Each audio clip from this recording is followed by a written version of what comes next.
자, 오늘 생물 들어가 보겠습니다. 생물 어디 펴주시냐면은 오늘부터 저기 들어가죠. 유전. 유전의 기본 원리 들어갑니다. 페이지 88페이지 펴서 들어가 보겠습니다. 페이지 88페이지입니다. 채팅창이 안 보여. 잠시만. 오케이.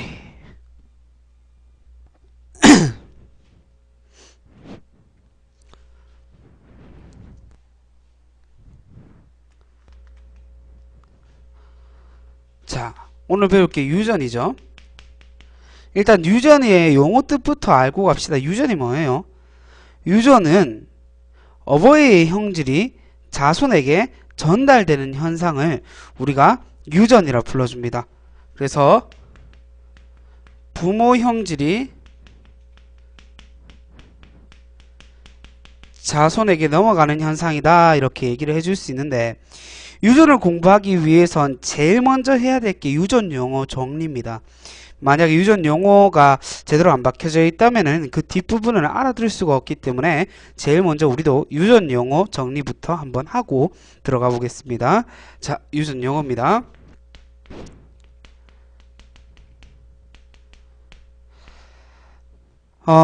제일 먼저 볼 건 형질이라는 말이에요. 형질. 형질이라고 하는 것은 생물의 뭐다? 특징이다. 특징. 생물들이 가지는 뭐 특징을 우리가 모두 형질이라 불러줍니다. 키가 크다, 키가 작다, 뭐 코가 크다, 호가 코가 크다, 코가 작다, 이런 거를 전부 다 우리가 형질이라고 불러주는 거죠. 그 다음에 우리가 볼 게 대립형질입니다. 대립형질. 대립형질이라고 하는 것은 말 그대로 대립관계에 있는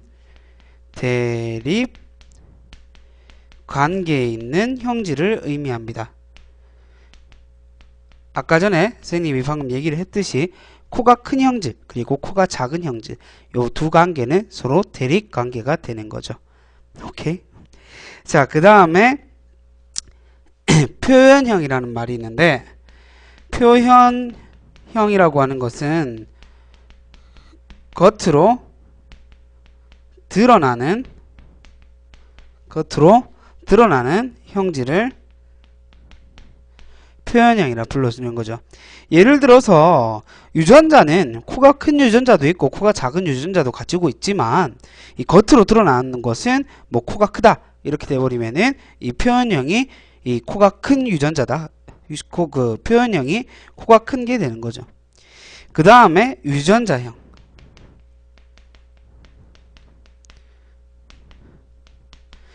유전자형이라고 하는 것은 우리가 어떤 형질을 가지고 있는지를 얘기를 해주는 거예요. 오케이? 그래서 유전자형이라 하면 형질의 유전자 조합이다. 형질의 유전자 조합이다. 그래서 우리가 형질을 표현할 때 뭘로 나타내냐면은 알파벳을 이용해서 나타내는 거죠. 그럼 오늘 배울 거를 예를 들어서 좀 얘기를 해봅시다. 둥근 완두콩이 있고, 그리고 주름진 완두콩이 있습니다. 둥근 완두콩을 선생님이 라지 R이라고 표현을 할 거고, 그리고 주름진 완두콩을 스몰 R이라고 표현을 할 거예요. 이렇게 각각 두 개를 가질 수가 있습니다. 단일 인자 유전의 경우, 뒤에서 우리가 배웠으니까, 고3이니까 단일 인자 유전의 경우 이렇게 두 가지를 가질 수 있습니다. 이렇게 둘 다 가질 수도 있지만은 이런 식으로 둥근 유전자만 가질 수도 있고요. 혹은 주름진 유전자만 가질 수도 있습니다. 이렇게 나타나는 게 알파벳으로 이렇게 유전자를 나타내는 걸 우리가 유전자형이라 불러줍니다. 유전자형. 형질의 유전자 조합. 어떤 형질을 갖고 있느냐, 알파벳으로 표현을 해준다 이거죠. 자, 그렇게 나타냈을 때 우리가 이제 뭘 얘기를 해야 하냐면요, 순종과 잡종을 얘기를 해야 됩니다. 여기다가 적을게요. 잠시만.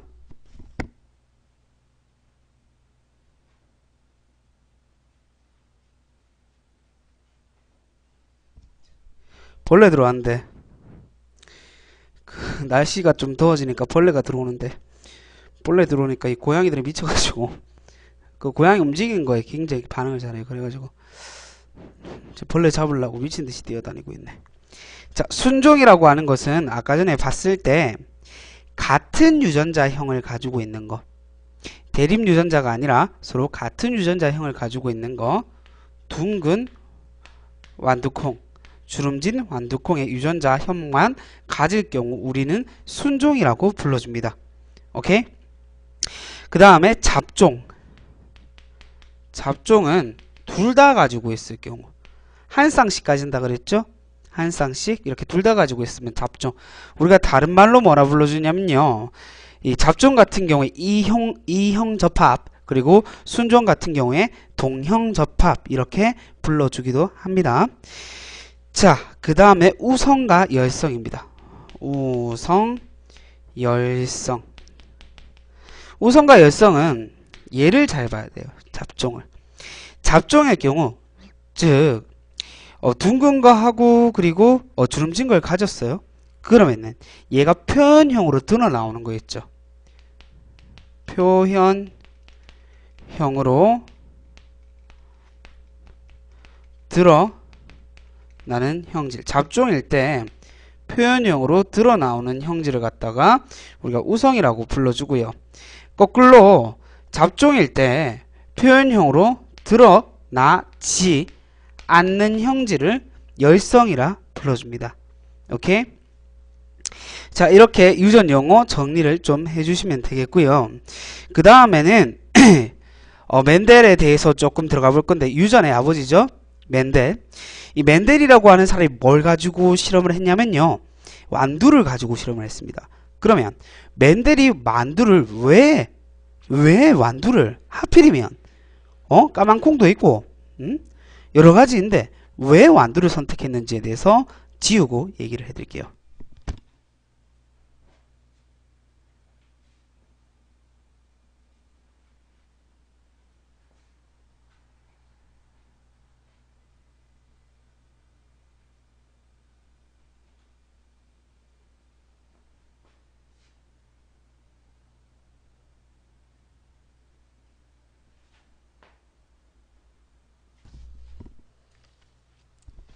멘델이 완두를 선택한 이유, 첫 번째, 대립형질이 뚜렷하다. 자, 사람 같은 경우에 이렇게 대립형질이 뚜렷하지 않습니다. 예를 들어서 흑인 같은 경우에도 기우기처럼 완전 까만 사람이 있고요, 동아처럼 좀 덜 까만 사람이 있죠. 이런 식으로 그 흑인이라도 흑형이라도 완전 흑형이 있고 좀 덜 흑형이 있고, 백인이라도 조금 뭐 밝은 형이 있고, 그 다음에 그 조금 덜 밝은 백인이 있잖아요. 그런 식으로 대립 형질들이 뚜렷하지 않거든요, 사람 같은 경우. 그래서 사람의 유전 연구는 조금 어려운 경향이 있는데, 완두라고 하는 놈은 대립 형질이 굉장히 뚜렷합니다. 그래서 우리가 완두를 선택을 했다. 두 번째, 자손수가 많다. 한번 수정을 시켜주면 많은 양의 자손수를 만들어낸다라는 거. 세 번째, 한 세대가 짧다. 한 살이가 짧은 거야. 태어나서 뒤지는 데까지 되게 짧은 거야. 태어나서 뒤지는 데까지 우리가 관찰을 계속 해야 되는데, 예를 들어갖고 뭐 거북이를 관찰했다 하면 한 150년을 우리가 한 거북이만 관찰을 해야 되잖아요. 그럼 정확한 유전 연구가 조금 힘들겠죠. 그런데 이 완두 같은 경우에 한 살이가 굉장히 짧기 때문에 우리가 관찰하기에 좀 용이하다, 이렇게 봐줄 수 있고요. 그 다음에 자가 수분이 가능하다. 자, 자가 수분이 뭐냐면요, 물론 호기는 알겠지만 다른 애들이 모를 수 있기 때문에 좀 얘기를 해보겠습니다. 식물이 이렇게 있죠. 식물이 이렇게 꽃이 한 식물에서 여러 개의 꽃이 이렇게 필 수 있잖아요. 그죠? 그럼 같은 식물 내에서 수분을 시키면 자가 수분이라 불러줍니다. 같은 식물이 이렇게 꽃이 달라가지고 여기서 수분을 시킬 경우 자가 수분이라 불러주는데, 이렇게 다른 식물체들끼리 이렇게 수분을 시키게 되면 이걸 타가 수분이라고 해요. 타가 수분. 자, 이렇게 자가 수분이 가능하니까 우리가 수분 시키기가 좀 용이하고 형질을 표현할 때, 형질을 볼 때 조금 용이하게 잘 볼 수 있다 이거죠. 그래서 멘델이 완두를 선택했다 이거죠. 다른 콩도 많은데 완두콩을 선택한 이유는 대립 형질을 뚜렷하고 자손수가 많고 한 세대가 짧고 자가 수분이 가능하다, 이렇게 볼 수 있고요. 그 다음에 우리가 조금 봐줘야 되는 게 어떤 거냐면 완두의 대립 형질입니다. 크게 7가지 정도 있는데 요거 정도는 다 알고 있어 줘야 됩니다. 쌤이 그림으로 조금 준비를 했어요. 자, 보이시죠? 7가지의 대립 형질입니다. 보시면 꽃 색깔은 우성일 경우 이 보라색이고 열성은 흰색입니다. 그러니까 보라색이 유전자와 흰색이 유전자를 가졌을 때는 이 보라색이 표현형으로 드러나온다 이거죠. 그 다음에 씨 모양은 둥글고 주름지다. 우성이 둥글고 열성이 주름지다. 씨 색깔은 황색, 녹색. 그 다음에 콩깍지는 매끈하고 주름지고 차이고, 콩깍지의 색깔은 이 씨의 색깔이랑 거꾸로입니다. 그래서 녹색이면 우성, 그리고 이 황색이면은 열성이 되겠습니다. 그리고 꽃이 피는 시기를 위치를 보시면 잎 겨드랑이, 잎이 나오는 그 줄기에서 잎이 딱 나오는 그 사이, 거기서 꽃이 핀다면은 이거는 이제 우성이고요. 그 다음에 줄기의 끝에서 만약에 핀다면 그건 열성이 되는 겁니다. 그리고 키를 봤을 때 식물체의 키가 크면은 우성, 그리고 적으면 열성이 되는 겁니다. 이 정도는 다 알고 있어 줘야 됩니다. 자, 이제 우리가 베이스를 좀 닦았으니까 멘델의 유전 법칙에 대해서 한번 들어가 보도록 하겠습니다. 선생님 한꺼번에 쭉 적어 놓고요, 각각 어떠한 원리고 그 어떠한 법칙인지에 대해서 얘기를 좀 해보겠습니다. 멘델의 유전 3법칙이라고 불러줍니다. 3가지의 법칙이 있거든요. 사실 옛날에는 법칙이라고도 했는데 최근에 한 개가 수정이 됐는 게 이 법칙이 아니라 원리라고 하자, 이렇게 얘기했는 부분이 있습니다. 그 부분까지 좀 설명을 해드리겠습니다. 자, 일단은 우리가 완두의 그 주름졌냐 그리고 둥구냐를 가지고 계속 얘기를 했으니까 그걸 이제 좀 얘기해 볼게요. 아까 전에 우리가 방금 대립형질을 봤죠. 7가지 대립형질. 여기서 우리가 반드시 알아야 되는 대립형질은 씨 모양과 씨 색깔입니다. 오케이? 씨 모양과 씨 색깔. 요거 누가 우성이고 누가 열성인지 잘 봐 놓으세요. 아시겠죠? 그래요.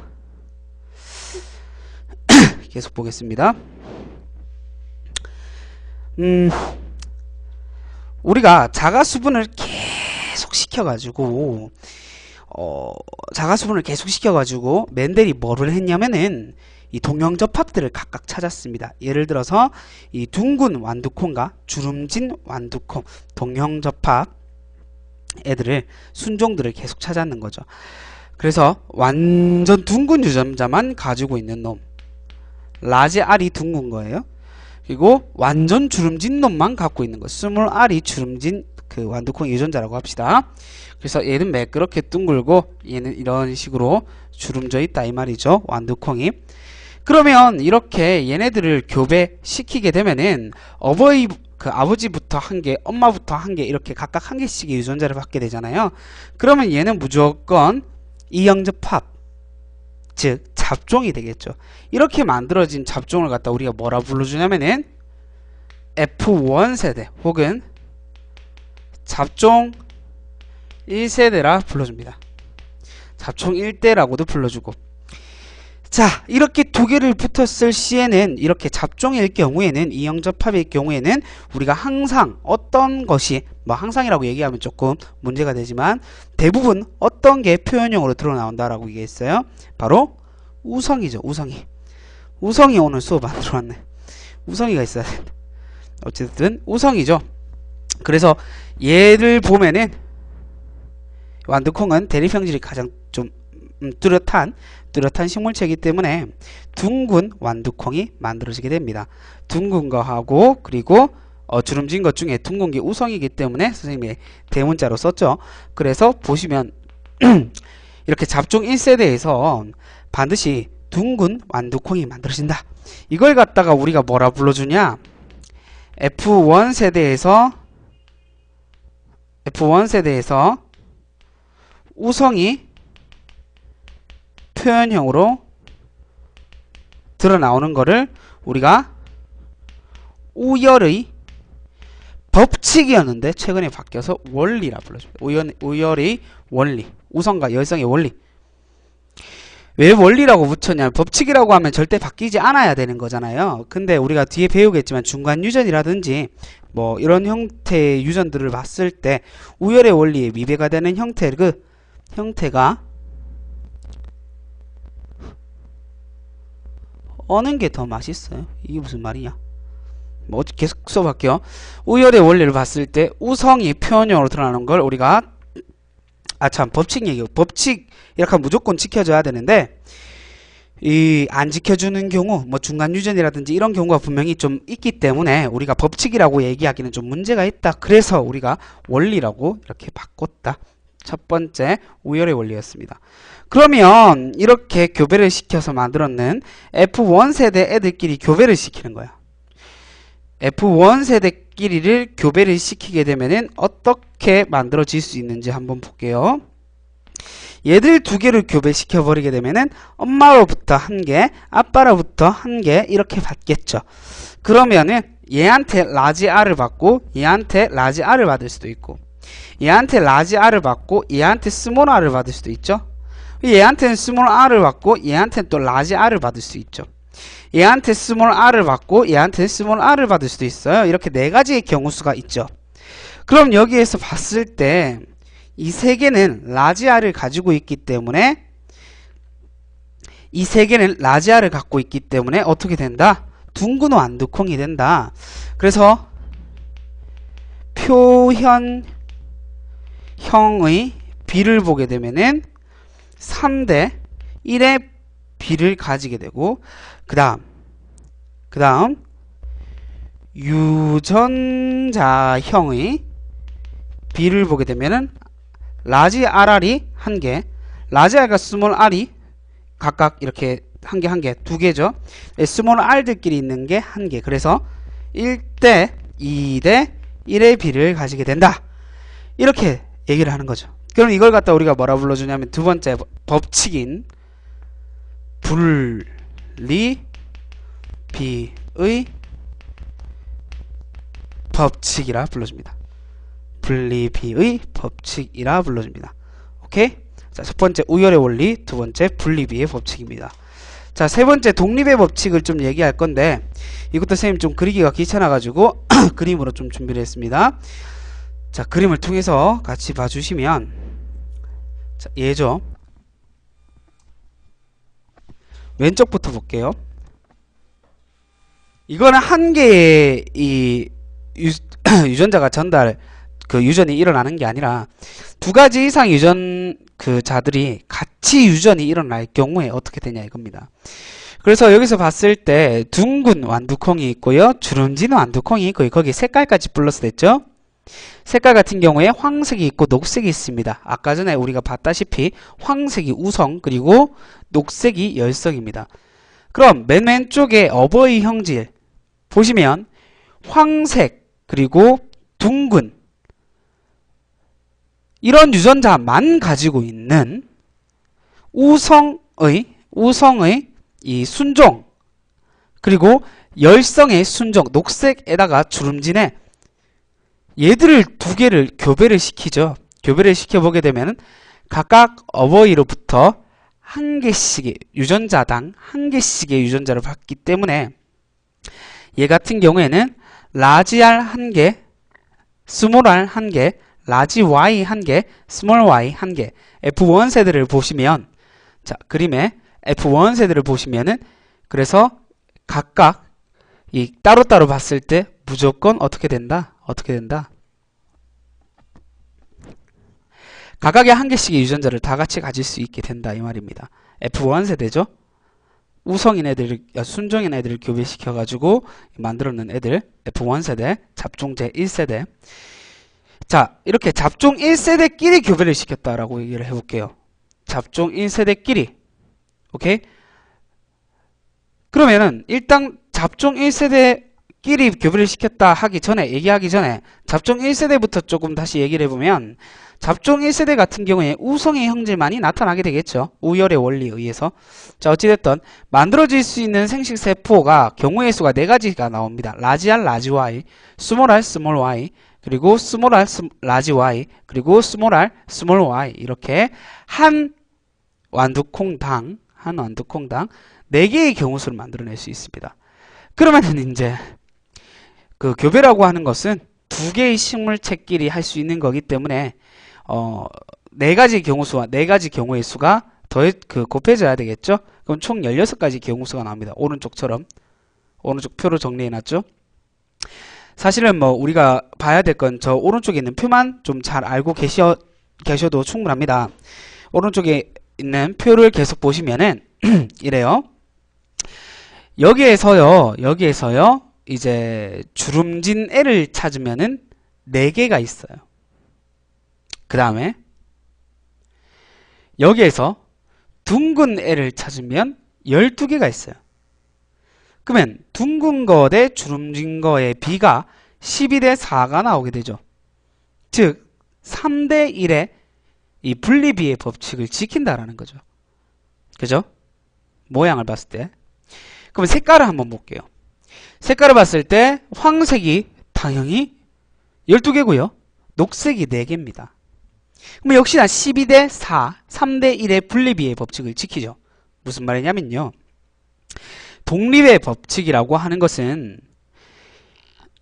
여러 개의 유전자들이 같이 유전이 일어날 때 하나의 유전이 다른 유전에 영향을 주지 않는다 이 말입니다. 한 개의 한 형질이 유전이 일어날 때는 다른 형질이 절대적으로 영향을 주지 않고 독립적으로 각각 잘 일어날 수 있다 이렇게 얘기를 해주는 거죠. 오케이? 그 다음 우리가 한 개만 더 봐주시는 게 어떤 거냐면요. 그러면 여기에서 전체 표현형의 비는 어떻게 되느냐. 나올 수 있는 이 표현형이 4가지가 있습니다. 우성의 형질만 다 가지는 거. 어떤 거 있어요? 황색에다가 둥근 거. 그 다음에 각각 열성을 1개씩 가지는 거. 그러니까 둥근데 녹색 혹은 주름 졌는데 황색 이런 경우. 그 다음에 맨 마지막에 열성만 가지는 경우. 어떤 거 있어요? 주름 졌는데 녹색일 경우. 이렇게 4가지의 표현형이 나올 수 있겠죠. 그래서 완벽하게 우성인 형질만 가질 경우가 9개 있고요. 각각 열성을 1개씩 가지고 있는 경우는 3개가 있고요. 그 다음에 두 개 다 열성만 가지는 경우가 1개 있어요. 그래서 9대 3대 3대 1의 비를 지킨다라는 것까지 비를 알고 계시면 훌륭하겠습니다. 자, 그러면 선생님이 칠판으로 한 번 더 정리를 해드리겠습니다.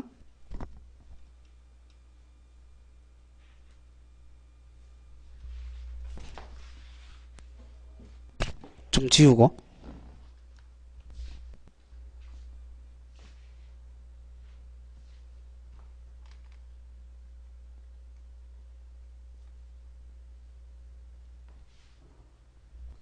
우리가 봤었던 그 16가지의 경우의 수 중에 둥글고 황색인 경우의 수가 있고, 그 다음에 둥글고 녹색인 경우의 수가 있고, 그 다음에 황색인데 주름 졌는데 황색인 경우가 있고, 마지막으로 주름지고 녹색인 경우가 있습니다. 이렇게 4가지의 표현형이 나올 수 있습니다. 그 비를 봤더니 우성의 형질만 가질 경우에 9가지의 경우의 수가 나오고, 열성을 각각 1개씩 가질 경우에는 각각 3개의 경우의 수가 나오고, 이렇게 열성만 가질 경우에는 한 개의 경우수가 나오게 된다라는 거죠. 그래서 9대 3대 3대 1의 B가 만들어지더라 라는 거고요. 그 다음에 우리가 조금 더 잘 알고 있어야 되는 거는요, 둥글고 그 다음에 주름 젖는 거에 B가 몇 대 몇이냐면은 12대 4, 즉 3대 1의 B를 지켜주더라. 그리고 황색 대 녹색의 B가 역시나 12대 4, 3대 1의 B를 지켜주더라. 분리비 법칙을 어떻게 하더라? 분리비의 법칙을 지켜내더라 이 말이죠. 그러니까 얘들이 한꺼번에 모양이나 색깔이 한꺼번에 유전이 일어났음에도 불구하고 한 개의 형질이 유전될 때 다른 형질이 유전에 영향을 주지 않더라. 각각 따로 이렇게 유전이 따로 독립적으로 잘 일어나더라 이 말입니다. 오케이? 이걸 갖다 우리가 무슨 법칙? 독립의 법칙이라고 불러주게 되는 거죠. 됐습니까? 뭔 말인지 알아듣겠어요?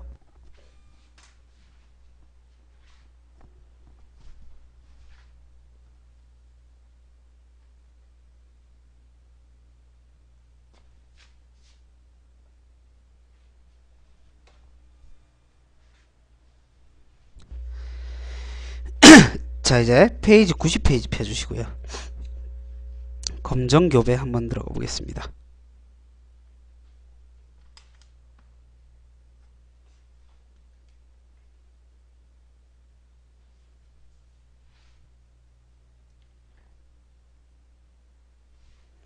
검정교배.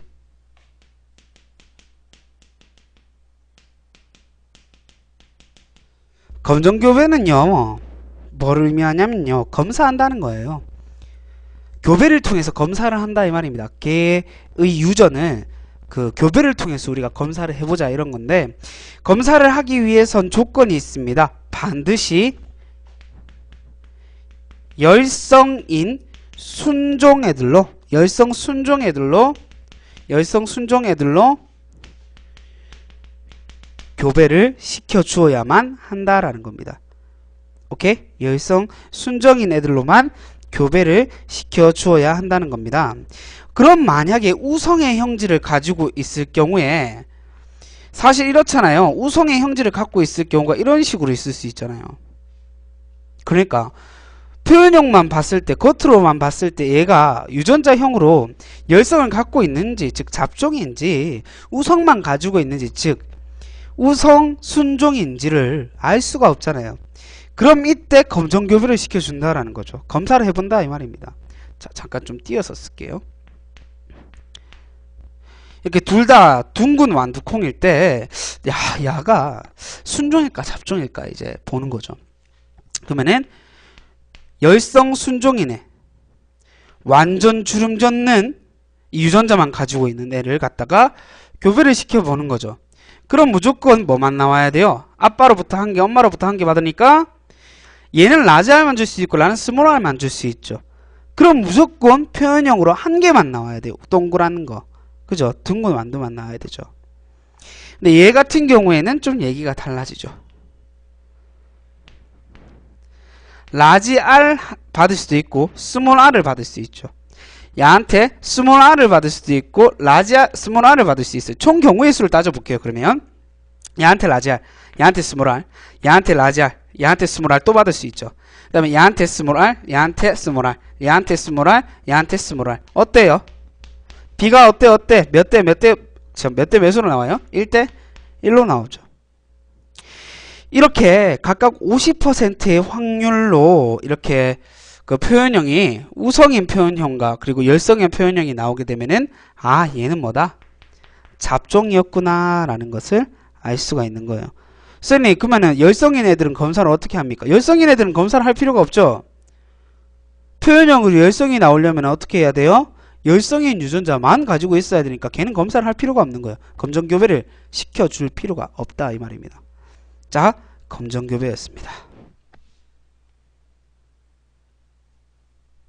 다음 유전 연구 한번 얘기를 해볼게요. 유전 연구 과정.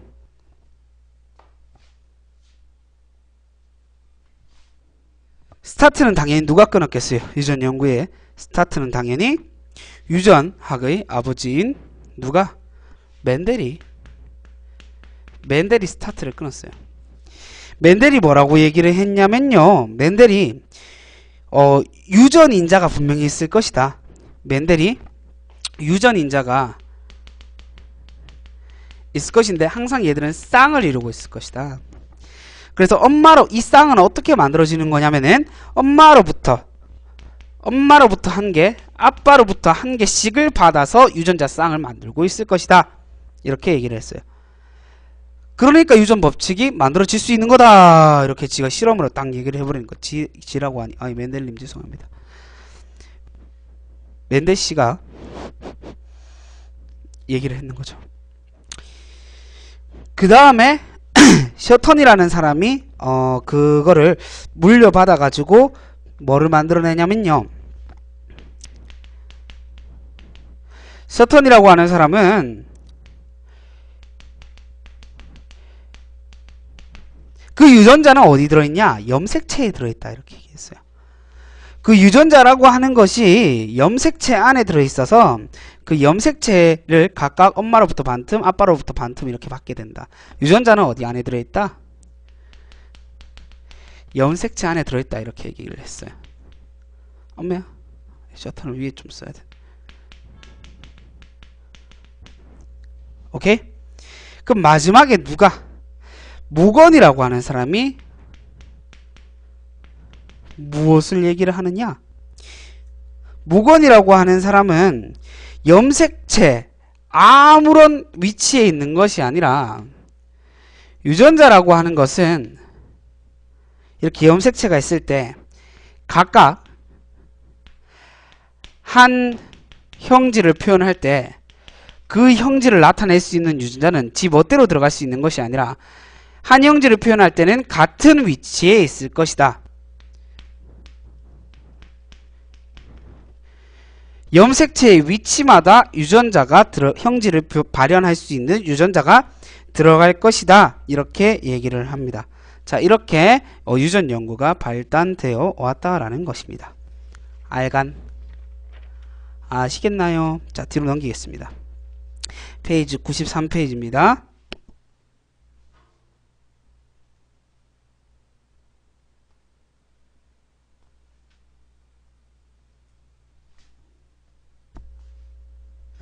(93페이지) 펴주시면은 이제 멘델의 유전 법칙으로는 설명이 되지 않는 현상이 나옵니다. 멘델이 설명한 유전 법칙으로는 설명이 되지 않는 현상. 우리가 뭐를 기준으로 딱 생각을 해 주실 거냐면요. 제일 처음엔 독립의 법칙. 독립의 법칙이 지켜지지 않는 경우 두 가지 경우를 한 가지를 얘기를 한번 들어보겠습니다. 이제 두 가지를 얘기를 들어보겠습니다. 첫 번째, 연관입니다. 연관. 말뜻을 그대로 봐주시면 돼요. 연관되어 있다 이 말입니다. 염색체 한 개에 봤을 때 유전자가 염색체에 들어있잖아요. 그러면 이제 각 부분마다 위치마다 이렇게 들어갈 수 있는 염색체가 따로 있다 이렇게 얘기를 했죠. 그러면은 이 염색체라고 하는 것은 항상 세트로 두 개씩 존재하게 되잖아요. 그래서 엄마로부터 한 개, 아빠로부터 한 개를 이렇게 받아낼 수 있잖아요. 그러면은 얘를 A라고 하는 형질, 얘를 B라고 하는 형질, 얘를 C라고 하는 형질, 얘를 D라고 하는 형질이라고 얘기를 해볼게요. 그러면 A, B, C, D 형질이 있을 때 한 개의 염색체에 들어있으므로 얘들은 같이 움직여줘야 되죠. 그죠? 염색체를 각각 엄마로부터 한 개 받고 아빠로부터 한 개를 받으니까 이 염색체는 엄마로부터 받았다라고 가정을 할 때 얘들을 한꺼번에 넣어왔는 거잖아요. 즉 라지 A일 경우에는 무조건 라지 B, 라지 C, 라지 D의 이 유전자를 받아야 된다고요. 그죠? 라지 A는 무조건 라지인 애들끼리만 섞여 있잖아요. 라지 A를 받았으면 그냥 안 보고다. 그럼 니 라지 B랑 라지 C랑 라지 D를 받았겠네? 이렇게 얘기를 할 수 있죠. 그럼 무슨 말이냐? 얘가 큰 눈이에요. A가 눈, 그 다음에 B가 코, C가 입, D가 키라고 할게요. 그러면은 눈 큰 새끼는 무조건 뭐 해야 돼요? 눈 큰 새끼는 코도 커야 되고 그 다음에 입도 커야 되고 키도 커야 되는 거예요. 그러면 이건 뭐에 위반해? 이걸 그리고 같이 묶여있는 애를 갖다 우리가 뭐라 불러줘요? 연관군이라 불러줍니다. 연관군. 그럼 연관군의 개수는 뭐의 개수와 똑같겠어요? 자, 이건 좀 별개로. 연관군 수는요, 염색체의 수랑 똑같겠죠. 한 개의 염색체 안에 있는 애들이 다 같이 연관되어 있는 애니까 이 연관군의 수는 염색체의 수랑 같다라는 것도 알고 계셔야 됩니다. 어쨌든 다 같이 커야 된다 이 말이죠. 오케이? 이걸 우리가 연관이라 불러주는데 아까 전에 얘기했듯이 독립의 법칙이 위배되잖아요. 독립의 법칙이라고 하는 것은 한 형질이 유전이 일어날 때 다른 형질은 전혀 영향을 주면 안 된다라 그랬는데 한 형질이 유전이 일어나니까 다른 형질도 각각 똑같이 같이 넘어와야 되니까 이건 영향을 준다 이렇게 얘기를 할 수밖에 없잖아요. 그죠? 그러다 보니까 독립의 유전의 법칙이 틀렸다 이렇게 얘기를 할 수 있는 거죠. 독립의 멘델의 유전 법칙 중에 독립의 법칙이 성립이 되지 않는다. 설명으로 그 멘델의 법칙으로는 설명을 할 수가 없다 이렇게 얘기를 할 수가 있는 겁니다. 오케이? 그리고 참고적으로 우리가 앞에서 이거 얘기를 했지만 조금 더 짚고 넘어가 볼게요. 그러니까 건너편에 있는 애는 스몰 a, 스몰 b, 그 다음에 라지 c, 그리고 라지 d를 가질 수 있는 거예요. 그러니까 역시나 눈, 그리고 코, 입, 키의 유전자를 같은 위치에 가질 수 있어요. 근데 그 유전자 구성이 똑같지는 않을 수도 있다 이거죠. 똑같을 수도 있고 똑같지 않을 수도 있다 이 말이에요. 무슨 말인지 알죠? 앞부분에서 우리가 앞 강의에서 분명히 선생님이 열심히 설명을 했던 부분입니다. 오케이? 그리고 한 개 더. 그럼 무조건 이렇게만 유전이 일어나느냐? 그게 아니에요. 그게 아니에요. 우리가 생식 세포를 만들 때 잠시 기억을 더듬어 봅시다. 감수 1분열 때요. 인분열 정확하게 전기 때. 감수 1분열 전기 때 뭐를 만듭니까? 이가 염색체를 만들죠. 상동 염색체를 얘들끼리 붙어있는 상동 염색체가 접합되어 있는 이가 염색체를 만들죠. 그러면 그때 뭐가 일어나요? 이때 교차라고 하는 것이 일어나요. 그러면 얘랑 바뀔 수가 있단 말입니다. 바뀔 수가 있다고. 야의 위치가 바뀔 수 있다고. 얘가 그러니까 스몰 a가 여기 될 수도 있고 라지 a가 여기도 될 수 있는 거예요. 그러다 보니까 어떻게 돼요? 결론적으로 유전자의 구성이 다양해질 수 있고 우리 희아랑 내랑 똑같이 안 생길 수 있다 이 말입니다. 얼마나 슬프겠어요. 우리 형 못생겼는데 난 잘생겼고 끔찍하죠. 그렇죠. 자, 우리 앞에 거 같이 기억을 해주시면 좋겠습니다. 어쨌든 연관입니다. 연관은 독립의 법칙을 지키지 않는다 이렇게 봐주시면 되고요. 그 다음에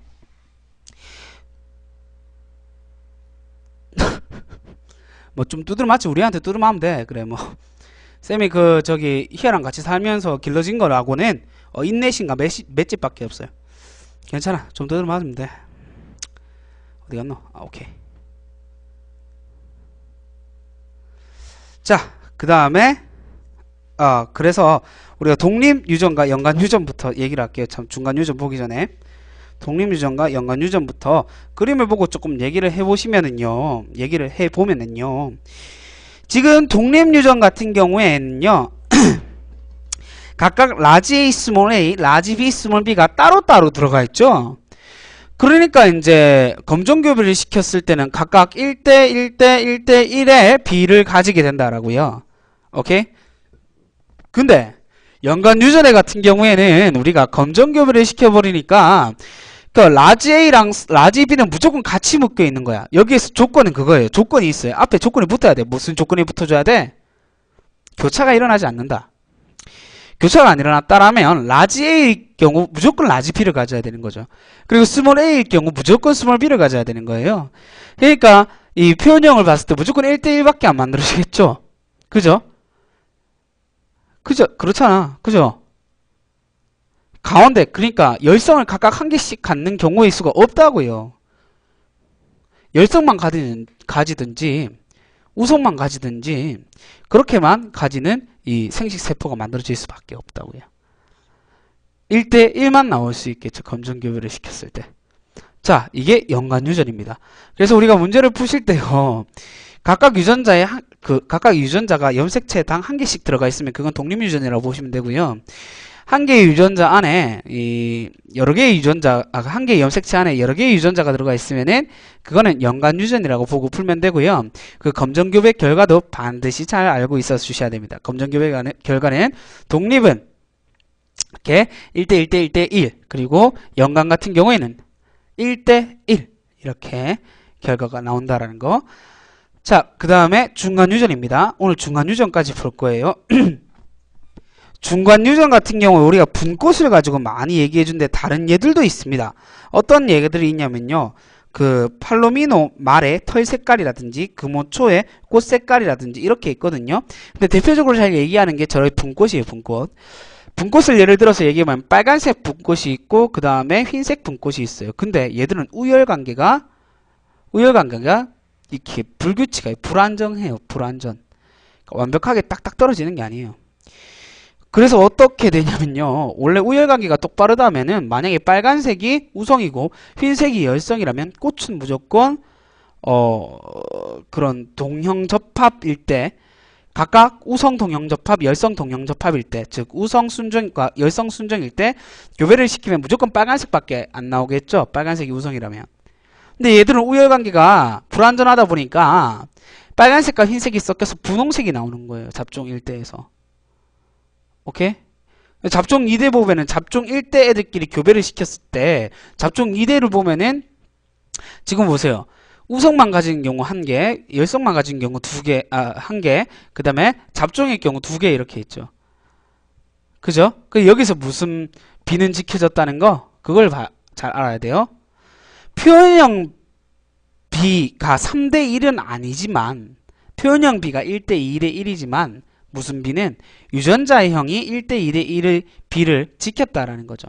그리고 결과적으로 표현형의 B와 그리고 유전자형의 B가 똑같다. 이러한 결론이 나오게 된다라는 거죠. 오케이? 그래서 이 3번 니들 책에 3번 줄 쳐놓으세요. 표현형의 분리비는 완두와 다르게 나타나지만 유전의 기본 원리는 적용이 됐다 이 말이죠. 그죠? 1대 2대 1의 비를 지켰다 이 말입니다. 뭔 말인지 알겠죠?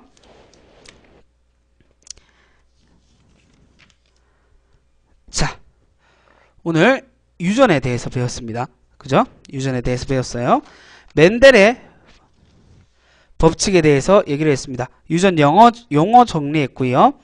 그 다음에 멘델이 유전에서 멘델이 완두를 선택한 이유에 대해서 얘기를 해드렸고요.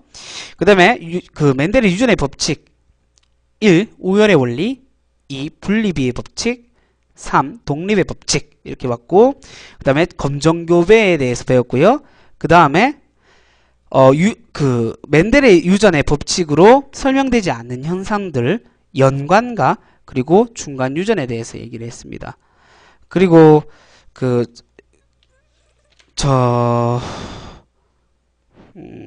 초파리 연관 유전도 얘기를 좀 해야 되는데 이거는 주말에 문제 풀면서 좀 얘기를 할 거고요.